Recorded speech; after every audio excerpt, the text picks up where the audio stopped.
드립니다. 아멘. 또 늦게 오신 분들을 위해서도 다시 한번 인사드립니다. 아멘. 추석 명절 잘 보내시고 이렇게 또 방송교회 어김없이 아멘. 찾아오신 여러 성도님들 진심으로 사랑하고 축복합니다. 아멘. 아멘. 우리 다 함께 옆에 계신 분들은 인사 한번 했으면 좋겠습니다. 추석 명절 잘 보내셨습니까? 추석 명절 잘 보내셨습니까? 아멘. 아멘. 오늘 좋은 일이 생길 줄로 믿습니다. 좋은 일이 생길 줄 믿습니다. 아멘. 아멘. 혹시나 핸드폰에 진동이나 무음을 안 해놓으신 분들은 이 시간에 진동으로 해주시면 감사하겠습니다.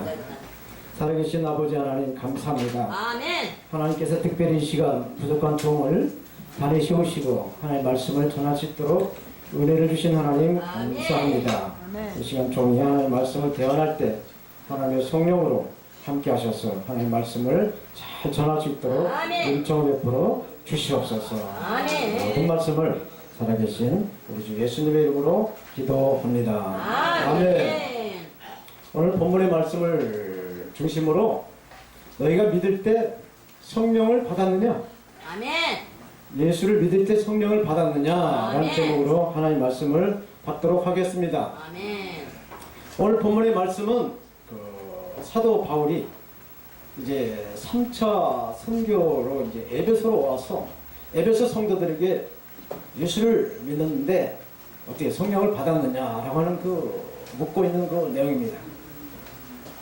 할렐루야. 아멘. 지금 우리는 성령의 시대에 살고 있어요. 아멘. 언제부터 성령의 시대에 살고 있느냐? 라고 저에게 물으신다라고 한다면 예수님이 오시기 2000년 전, 예수님이 승천하시고 오순절날 마가다락방으로 찾아오신 그 성령이 임해서 교회가 개척이 되고 교회가 탄생이 되고 이 성령을 인해서 또 교회가 부흥해서 또 다른 교회로 이렇게 이 교회 역사가 계속 이 성령으로 인해서 이루어지고 있다라는 것입니다. 그래서 저와 여러분들이 예수를 믿고 신앙생활을 하는 것도 이 성령의 역사다라고 말할 수가 있어요. 아멘? 아멘. 그래서 우리가 이 시대에 살고 있는 것은 성령의 시대에 우리가 살고 있어요. 그래서 우리가 늘 성령을 구하고 성령을 찾고 성령을 두드려서 성령의 인도하심에 따라 하나님을 찾으며 하나님께 예배하며 하나님께 나가는 줄로 믿습니다. 아멘. 이렇게 모든 것이 다 이렇게 성령의 역사로 이루어져 가고 있습니다. 우리 성령께서 우리에게 오셔서 예수님을 믿음으로 말미암아 우리가 구원을 받게 되었어요. 예수님을 믿는 것이 우리의 힘으로 안 되고 성령이 우리에게 힘을 주시고 성령의 능력을 주시고 성령의 은혜를 주셨기 때문에 예수를 믿게 되고 하나님의 택한 자로 하나님의 자녀로서 우리가 살아갈 수 있게 됐다라는 이야기입니다. 우리 문제가 이렇게 살아가면서 신앙생활하고 예수 믿고 이렇게 살아가면서도 우리 가운데 문제가 일어나고 있어요. 우리 가운데 문제가 어디 있겠습니까? 성령의 충만함이 없을 때 문제가 생기는 것이다. 이 말씀과 기도가 아닌 세상의 쾌락, 세상의 향락을 향해 찾아갈 때 문제가 생긴다는 것입니다. 그래서 우리는 항상 성령의 충만함을 누리며 성령의 인도하신 대로 살아야 된다라는 것을 믿으시기 바랍니다. 아멘. 이렇게 우리가 성령이 충만하게 되면 어둠 가운데 스위치를 탁 누르면 전기가 불이 들어와서 빛이 있으므로 이 어둠이 물러간 것처럼 정말 팔팔 끓은 된장 찌개 냄비에 파리가 날아들지 못하는 것처럼 성령이 임하고 성령이 충만하면 공중권세 어둠의 권세의 저주의 악한 영은 떠나가고 우리 안에 온전한 사랑을 누릴 수 있는 축복이 있는 줄로 믿습니다. 아멘. 그러므로 우리 인생에서 성령으로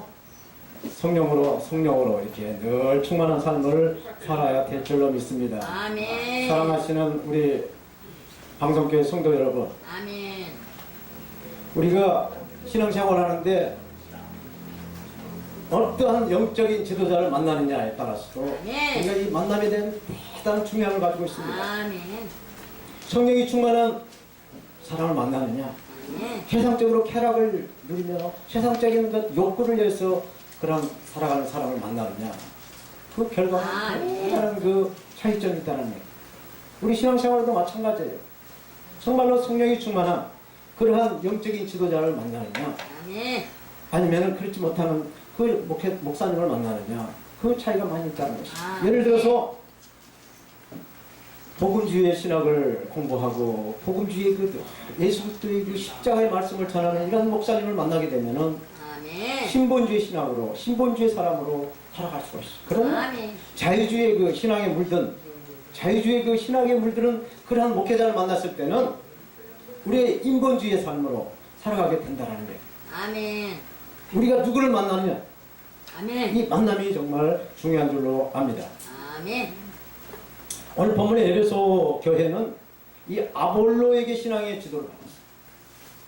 그래서 사도행전 18장 24절 이하에 쭉 읽어보면은 아볼로에 대해서 아주 자세하게 기록을 하고 있습니다. 아볼로는 디아스포라 유대인으로 알렉산드리아에 태어났다라고 소개하고 있어요. 당시에 이 알렉산드리아에는 성경에 대해서도 깊이 연구하는 그런 도시가 되었지만은 이 알렉산드리아는 세속적인 그 학문에 엄청난 그 헬레니즘의 그 세속적인 학문으로 이렇게 빠져있는 그런 도시라는 것입니다. 그래서 70만 권이라는 어마어마한 그 장서를 보관하는 그런 도서가, 이 세계에서 가장 먼저 도서관이 이 알렉산드리아에 있었다는 사실. 이러한 그 헬레니즘, 이 헬라 사상에 꽉 차있는 이 도시에 태어난 이 아볼로는 헬라 사상으로 이 교육을 받고 자랐어. 그러면서 이 히브리어로 기록된 이 구약 성경을 보고 깨닫고 해서 예수 그리스도의 복음을 전합니다. 예수 그리스도를 유대인 회당에 들어가서 복음을 전하는데, 이 예수 그리스도의 그 십자가, 이 성령을 몰랐다는 것이, 요한의 세례만 알고 성령을 몰랐다라고 기록하고 있어요. 아볼로가 유대인 회당에 들어가서 예수 그리스도의 복음을 전했지만은 하나님의 도에 대한 것, 이 십자가의 도에 대한 것을, 이 성령으로 이루어진다는 것을 몰랐어요. 그래서 하나님께서는 이 브리스길라와 아굴라라는 이 부부를 동원해서 하나님의 도, 이 십자가의 삶을 살기 위해서는 성령을 받아야 성령으로 이것을 이룰 수 있다라고 일깨워주고 있어요. 그래서 아볼로는 십자가의 도를 이 아굴라와 브리스길라의 이 부부를 통해서 깨닫게 됩니다. 그래서 성령의 충만함을 받아서 그 유대인의 회당에 가서 유대인들의 그 모든 말을 이겼다라고 기록하고 있어요. 이 유대인의 말을 이겼다는 것은 그 세상에 그 지배하고 있는 세상의 견고한 진을 예수님의 이름으로, 예수님의 그 십자가로 성령의 힘을 받아서 이겼다라는 이야기입니다. 아볼로가 이게 성령의 능력으로 이렇게 하나님의 도를 전할 때 유대인들의 말을 이기고 이제 고린도로 넘어갑니다. 고린도로 넘어가서 거기서 복음을 전하고 있어요. 그때 사도 바울은 3차 선교 여행에, 오늘 본문에는 이 지방이라고 했는데 이 지방이 바로 갈라디아와 프루기아, 이 땅을 다니면서 예수 그리스도의 복음을 전하고, 하나님의 뜻이라면, 하나님의 뜻이 있다라고 한다면 에베소로 다시 오겠다라는 그 말씀 남기는 하나님의 뜻이 바로 이렇게 오늘 에베소로 이렇게 방문을 하게 됩니다. 에베소 교회는 교회사로 볼 때 엄청나게 중요한 역할을 하는 교회가 바로 에베소 교회. 사도 바울이 로마 감옥에서 에베소 교회에게 보낸 서신을 보게 되면 이 에베소서라는 성경이 있어요. 신약 성경에. 거기 보면은 교회 아주 궁극적인 교회 사명, 이 교회론에 대한 그 교리를 전하는 그런 편지가 바로 에베소라는 것입니다. 에베소서. 또 요한계시록에서 보면은 사도 요한이 7교회에다가 보낸 편지 중에서 가장 먼저 보낸 편지가 바로 에베소 교회에다가 보낸 편지라는 사실. 이 에베소는 우상 숭배를 아주 정말 우상으로 꽉 찬 그런 곳이었다는 것입니다. 그곳에 아데미 신전, 그러니까 다이아나라고 하는 그 신전이 그 에베소에 있었다는 것이죠. 제가 한 10여 년 전에 에베소를 한번 가봤어요. 제가 본 에베소 지역은 터키 남부 지역의 그 해안 도시로 되어 있어요. 지금은 사람이 살지 않고 있지만은 수많은 그 신전들의 그 기둥은 남겨, 그 무너진 그 건물의 그 잔해더미들만 이렇게 널려져 있는 걸 봤습니다. 그리고 크고 작은 그 원형 경기장이 있어. 그래서 그 당시에 이 에베소에서 어마어마한 사람들이 살고 있었다라는 것을 보게 됐습니다. 제가 이 설교를 준비하면서 이 에베소 지역을 찾아보니까 당시에 20만 명이라는 인구가 살았었다라고 기록이 되어 있대요. 그래서 에베소 지역을 보면서 우리나라의 모 대기업이 그 모든 그 문화를, 그 문물을 회복하는데, 그 복구하는데 협조하고 있다라는 그런 것도 표지판도 보게 되었어. 이렇게 에베소는 고대 근동의 풍요 여신으로 이렇게 섬기고 있는 이 아데미 신전, 이 아데미 신전은 고대 7대 도시, 고대 도시의 그 7대 불가사의 중에 하나인 그 어마어마하게 크게 잘 지어놓은 그 아데미 신전이 바로 에베소에 있었다라는 것이죠. 하나님의 뜻에 따라서 이렇게 에베소에 들어오게 된 사도 바울은 예수를 믿는 성도들을 향해서 너희가 믿을 때 성령을 받았느냐라고 물어요. 그래서 성도들은 대답하기 우리는 성령이 있는 것을 들어보지 못했다라고 답을 합니다. 그러면 너희가 무슨 세례를 받았느냐고 다시 물어요. 그러자 그 성도들이 우리는 요한의 세례를 받지 못했다라고 답을 합니다. 이것이 오늘 본문 2절 3절 내용이에요. 오늘 본문의 중심으로 우리가 저와 여러분들이 믿을 때 성령을 받았느냐라는 제목으로 성령의 세례에 대해서 살펴보도록 하겠습니다. 첫째, 성령 세례를 받아야 된다라고 성경은 우리에게 말씀해 주고 있습니다. 성령을 충만함을 하라, 성령 세례를 받아라 라고 하나님은 우리에게 말씀하시고 있다는 얘기예요. 처음 교회를 다니는 성도로 가면은 교회에 입교, 즉 교회에 등록을 하게 돼요. 그래서 기초적인 신앙의 그 교육을 받고 세례 또는 침례를 받게 됩니다. 이 세례는 자신의 죄를 회개해서 죄사함을 받고 또 예수님이 나의 죄의 그 모든 문제를 대속하시고 십자가에 죽으심과 또 예수님이 부활하신 것을 믿는 참된 기독교인이 됐다라고 하는 표시가 바로 세례라는 것입니다. 즉 세례를 통해서 자신이 하나님의 자녀가 된 것을 확증하는 세레머니가 바로 세례다라고 합니다. 저와 여러분들이 어떻게 구원을 받았습니까? 우리가 구원받는 것은 예수님이 우리의 죄를 위해서 대신 제물로 십자가에서 못 박혀 피 흘려 죽으시고 부활하신 그 예수님을 우리가 우리의 주님으로, 우리의 구세주로 믿고 있기 때문에 우리가 구원을 받은 걸로 믿습니다. 그런데 예수 그리스도를 믿는다는 것은 너무나 주관적이에요. 나를 잘 알지 못하고 여러분들을 잘 알지 못하는 사람들이 과연 저와 여러분들을 보고 예수 믿는 사람인가 라는 것을 잘 모른다는 얘기예요. 그래서 세례는 많은 사람들에게 내가 예수 믿는 사람이다, 내가 하나님의 자녀로 그런 그 공식적인 그 확증을 세례로 표시를 한다는 얘기예요.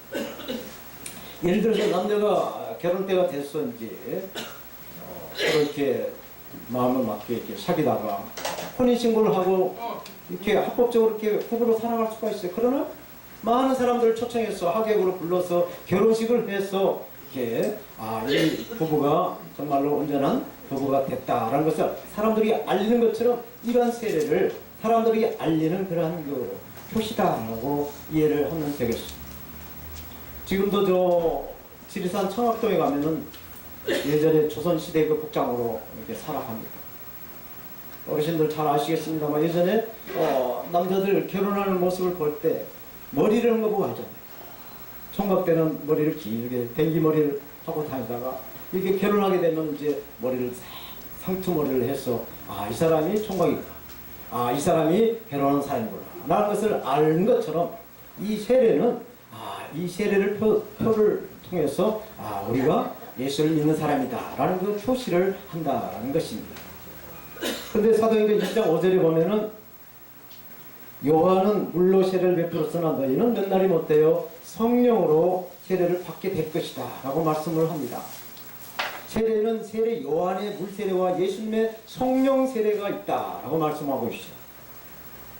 오늘 사도 바울은 너희가 예수님 믿을 때 성령을 받았느냐, 성령 세례를 받았느냐 라고 묻고 계세요.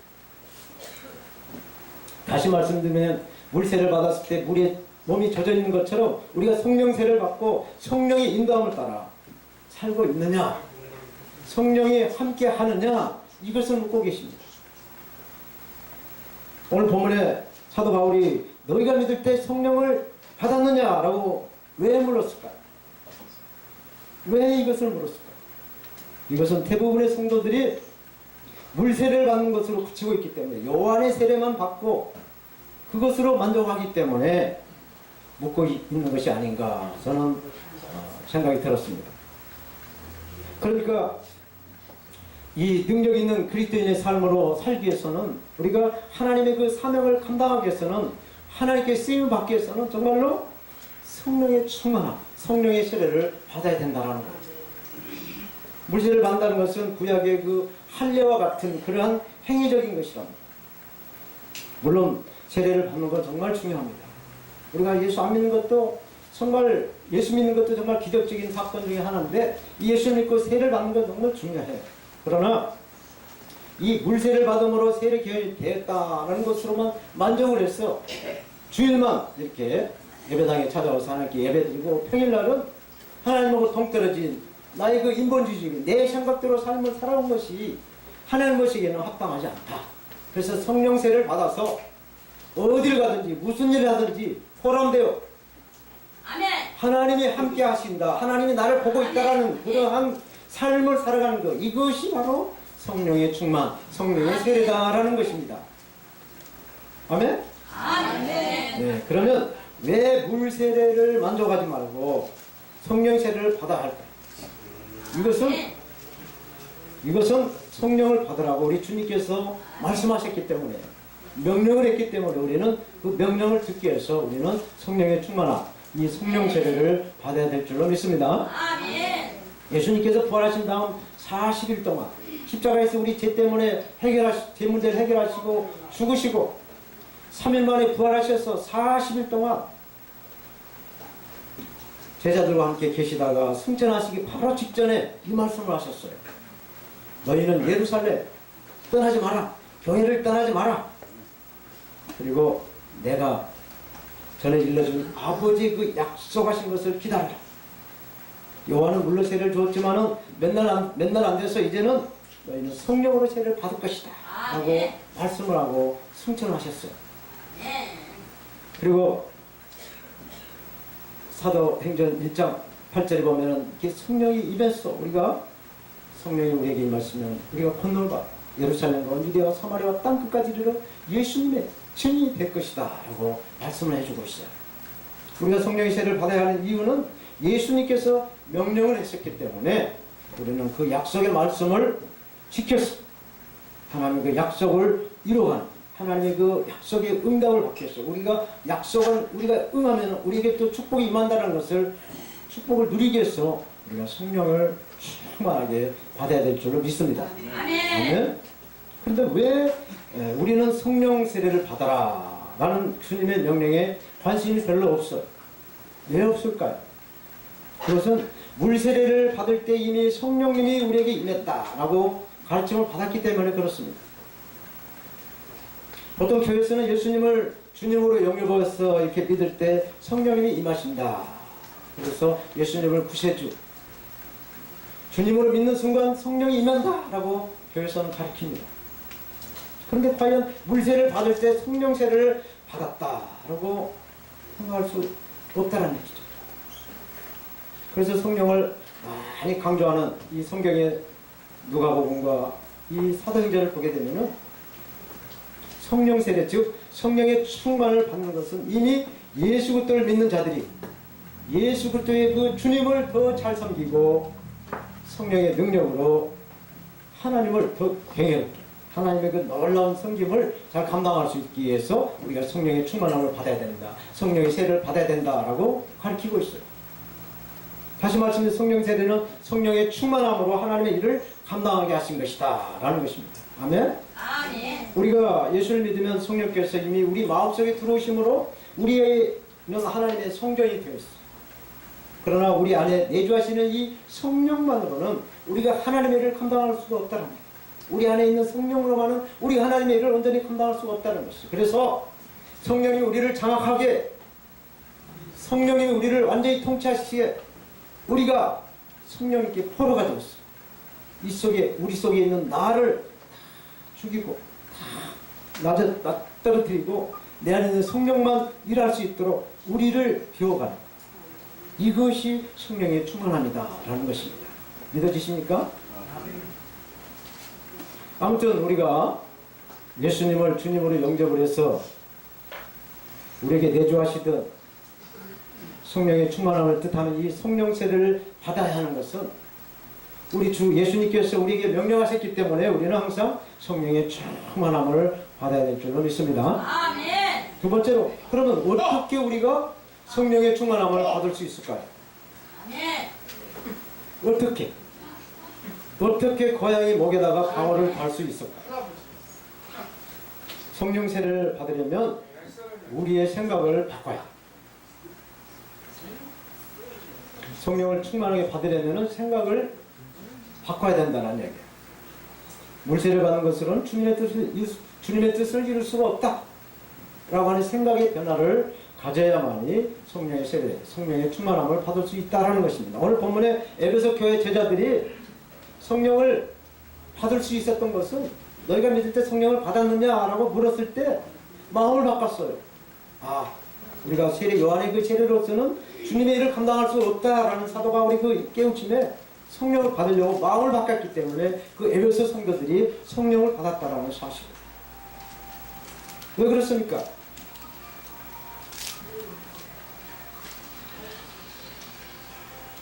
우리 육체의 생각과 성령의 생각은 다르기 때문에 그렇습니다. 육체의 소욕은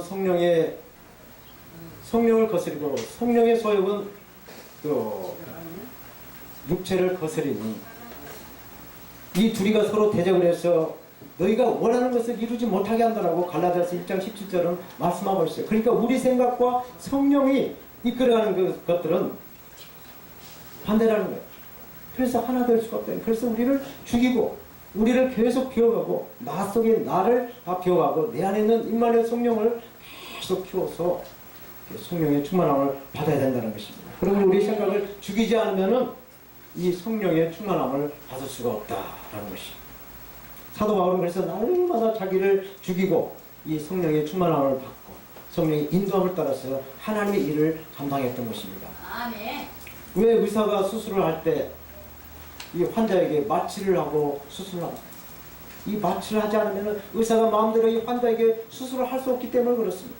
마찬가지로 우리가 우리를 죽이지 않으면 하나님의 성령께서 우리를 다스릴 수가 없기 때문에 그렇다는 거예요. 그래서 우리를 죽이는 이런 훈련을 하서 이 성령의 능력, 성령의 기름짐, 성령의 그 충만한 성령의 세례를 우리가 받아야 하나님께 쓰임받는 우리가 된다는 사실이에요. 예수님 말씀하세요. 누구든지 나를 따르거든 자기를 부인하고 자기 십자가를 지고 나를 따르라 말씀합니다. 내 안에 있는 내가 있는 한 예수님을 따라갈 수가 없다는 사실. 내 안에 있는 내가 있는 한 나의 고집과 나의 그 습관과 나의 그 모든 것들이 있는 한 예수님을 향해 따라갈 수가 없다는 사실. 성령 세례, 성령 충만함을 받을 수가 없다는 사실입니다. 이전 것은 지나갔을 때 보라 새 것이 되었다. 이것은 무슨 말씀이에요? 나의 습관, 나의 그 모든 안 좋은 것들을 다 버려버리고 예수님의 그 사랑, 그 성령으로 이렇게 가는 것이 바로 성령의 충만이라는 것을 믿으시기 바랍니다. 아멘. 그러면 이렇게 성령의 충만을 받으려면 자기 생각을 또 바꾸고 성령님을 사모해야 돼. 남녀가 서로 이렇게 사귀게 될 때 서로 사모하지 않아요. 이럴까 하루 종일 만나서 데이트하고 또 집에 가서 또 할 얘기 있어 전하고 이렇게 늘 사모해서 이렇게 사랑이 꽃피우는 것처럼 우리가 성령의 세례를 받고 성령의 충만을 받으려면 이 성령님을 끊임없이 이렇게 사모해야 된다면 그리고 성령을 사모하고 또 이렇게 기도를 해서 이 성령을 받아야 된다고 성경을 가르치고 있어요. 베드로전서 2장 2절에 이렇게 말씀합니다. 갓난아이들 같이 순전하고 신령한 젖을 사모하라. 이는 그로 말미암아 너희로 구원에 이르게 한다라고 말씀하시고 있어요. 이렇게 사모하는 것입니다. 성령을 사모하는 것입니다. 성령을 사모한다는 것은 성령님이 사모하는 자신들에게 꼭 필요하다는 것을 이렇게 마음으로 고백하는 것입니다. 내가 정말로 성령을 사모합니다. 성령님이 아세요. 인격이 있기 때문에 네가 정말 나를 필요하구나. 네가 정말 내가 필요하구나. 그러면 내가 내게 임하지. 이렇게 서로 이렇게 인격적으로 이렇게 소통이 되는 것이 바로 기도예요. 사랑하는 동역자 그리고 성도 여러분, 지금은 성령 시대입니다. 물고기가 물을 떠나서 살아갈 수가 없듯이 예수 믿는 성도 저 여러분들은 이 성령의 충만함을 받지 않고는 예수님의 증인으로의 삶을 살 수가 없어요.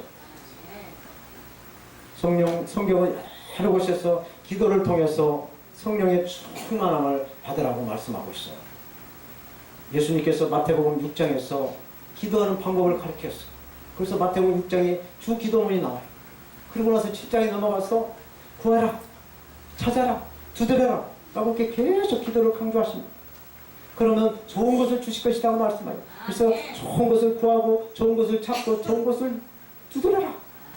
이 말씀이 누가복음 11장 13절에 보면은 그 좋은 것이 성령이다 라고 말씀하고 있어요. 그래서 성령을 구하고 성령을 찾고 성령을 두드려, 그래서 하나님의 뜻을 이루라 라고 예수님께서 말씀하고 있습니다. 또 사도행전 4장 31절 보면은 빌기를 다하며 기도를 다하며 모인 곳에 진동하더니 무리가 성령이 충만하여 담대히 하나님의 말씀을 전했다라고 합니다. 이렇게 성령이 충만하지 않고서는 하나님의 이름을 높일 수가 없어요.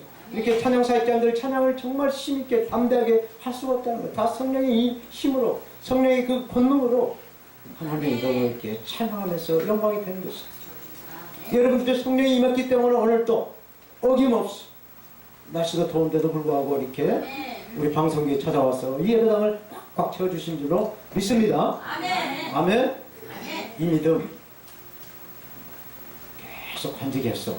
여러분들 생명이 다하는 그 순간까지, 하나님 부르는 그 순간까지 이 믿음 꼭 지키시기를 축원합니다. 이렇게 성령님을 구하고 또 이렇게 찾는 자에게 임하시는데 오늘 보면 6절 7절에 이렇게 말씀합니다. 사도 바울이 그들에게 안수함에 성령이 그들에게 임하심으로 방언과 예언도하니 12사람쯤 되었다라고 말씀하고 있어요. 이렇게 성령의 충만을 받으려면 우리의 생각에 그 육의 생각에서 영의 생각으로 바꾸고 성령님을 사모하고 기도하면 성령이 충만하게 임하신다라는 것이죠. 그리고 능력받은 귀하신 정말 하나님의 그 하나님의 목사님들에게, 하나님의 종에게, 목사님들에게 안수를 받으면 성령이 임하신다라고도 말씀하고 있습니다. 아멘. 예수님은 요한복음 14장 14절에서 이렇게 말씀하세요. 내 이름으로 내게 구하면 내가 시행하리라 말씀합니다. 그러니까 우리 모든 기도 제목을 예수님의 이름으로 기도하면 예수님께서 이루어 주신다라는 말씀이에요. 믿으십니까? 여러분들 기도하시는 방법 있죠? 하나님 아버지 감사합니다. 용서해 주세요. 도와주세요. 예수님의 이름으로 기도합니다. 여기다가 이 5기둥에다가 살을 붙여서 건강을 위해서, 믿음을 위해서, 자녀들을 위해서 기도를 하면, 예수님의 이름으로 기도를 하면 예수님께서 다 응답으로 해결해 주신다는 것을 믿으시기 바랍니다. 말씀을 맺겠습니다. 이 세상에는 온도계와 온도 조절기 같은 사람이 있다는 거예요.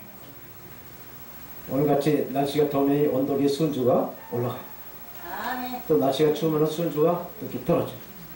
이거 마찬가지로 사람도 기분에 따라서 이렇게 업됐다 다운됐다, 이 신앙생활도 감사와 기쁨이 올라갔다 내려갔다, 이런 사람을 갖다가 온도계와 같은 사람이다 라고 말해요. 반면에 이 온도 조절기는 날씨가 더우면 온도를 이렇게 다운시켜줘, 또 추우면 온도를 올려서 일정한 온도로 조절해 주는 게 있어. 그런 기능이 바로 온도 조절기예요. 그래서 이것은 온도 조절기, 이것은 어떤 상황의 변화를 봐, 그 상황을 지배한다는 것이죠. 그래서 이런 사람을 갖다가 온도 조절기였다라고 말합니다. 마찬가지로 이 성령 세례와 이 물세례, 요한의 물세례와 예수님의 성령 세례는 이 온도계와 온도 조절기처럼 달라요. 기능이 다르다는 것이에요. 오늘날 우리 교회, 한국 교회도 많이 기도원에 가서 보면은 예전 그 90년대, 2000년대까지만 해도 굉장히 왕성했는데 지금 기도원을 가서 보면은 많이 자리가 비어 있는 걸 보게 됩니다. 마찬가지로 유럽의 그 수많은 교회들도 제가 가서 보면은 한때는 정말로 하나님의 이름으로 모인 교회, 하나님의 몸된 이 교회, 예배하며 기도하는 집으로 이 들여지는 그 교회가 오늘날 그 유럽에 가서 보면은 유흥업소로 변하고, 아니면 구경하는 집으로, 관광명소로 이렇게 변질되어 있는 것을 보게 됩니다. 이 원인 중에 가장 큰 원인이 뭐냐? 바로 성령을 구하지도, 성령을 찾지도, 성령을 두드리지도 않았다라고 지적을 하고 있어요. 사랑하는 우리 동역자 성도 여러분, 예수님이 우리를 정말로 우리의 죄를 대속하시고 십자가에 죽으시면서 마지막으로 하신 말씀이 있어요. 공생의 사역을 하시고 우리의 죄를 대속하시고 십자가에서 죽기 직전에 하신 말씀이 있어요. 다 이루었다. 맞습니다. 다 이루었다. 이게 원어로 테텔레스타이라, 모든 빚을 다 갚았다 라고 말씀하셨어요. 그리고 승천하셨어요. 그리고 3일 만에 부활하시고 난 다음에 막달라 마리아는 여인하고 또 마리아라고 하는 여인하고 이 살로메라고 하는 여인, 이 세 여인에게 가장 먼저 나타나셨어요. 부활하신 예수님이 세 여인에게 먼저 보이시고 다음에 이 베드로 제자에게 나타나시고 또 많은 12제자와 500명 가까운 사람들에게 일시에 나타나셨어요. 그래서 40일 동안 부활하신 예수님이 그들과 함께 지내시면서 끝까지 믿음을 잘 지키고 하나님이 약속하신 약속을 이루라고 부탁을 하시고 승천을 하셨어요. 그런데 예수님이 승천하신 후에 120명 마가다락방에 모여서 죽기 살기로 전심을 다해서 하나님의 그 예수님의 그 말씀에 순종을 하고 기도를 했어요. 그래서 열흘이 지나자 오순절날 때 성령이 임했어요. 성령이 임해서 하늘로부터 급하고 강한 바람 같은 소리, 불의 혀같이 갈라지는 것이 각 사람에게 성령이 충만하게 임했다라고 성경은 기록하고 있습니다. 사랑하는 우리 성도 여러분, 그런데 성령의 충만함을 받은 사람이 120명이라고 합니다. 그러면은 500명 중에서 부활하신 예수님이 500명의 사람에게 나타났다고 하셨는데 이 500명의 사람 중에서 380명은 어디로 갔겠어요? 성경은 말씀하고 있어요. 120명만 성령 세례를 받았다. 나머지에 대해서는 말씀 안 하고 있어요. 마가다락방에 비좁아서 우리 방송기가 좁아서 이 앉을 자리가 없어서 걷겠습니까? 아니면 예수님의 말씀을 순종하지 않고 돌아섰겠습니까? 성경은 거기에 대해서 언급하지 않습니다. 오로지 성령 세례, 성령의 충만을 받은 사람 120명을 말씀하고 있어요. 결과만 말씀하고 있다는 것입니다. 저와 여러분들이 끝까지 이렇게 성령의 충만함을 구하시고 또 성령을 이렇게 찾으시고 성령을 두드려서 성령의 힘으로 이 성령의 충만함으로 다시 오실 우리의 신랑 예수님을 맞이하시는 신부들이 다 되시기를 우리가 항상 함께 하신 예수님의 이름으로 축원합니다. 아멘. 아멘. 기도하겠습니다. 아멘. 하나님 감사합니다. 너희가 믿을 때 성령을 받았느냐 라는 제목으로 말씀을 증거했습니다. 성령 가운데 역사하시는 하나님 통해서 우리의 이 땅의 모든 삶은 예수님의 그 십자가, 보혈, 예수님의 그 이름, 이것이 능력이 된다라는 성령님의 증거가 우리 삶 속에 온전히 드러날 수 있도록 우리를 사용하시고 우리를 인도하여 주시옵소서. 아멘. 예수님의 이름으로 기도합니다. 아멘.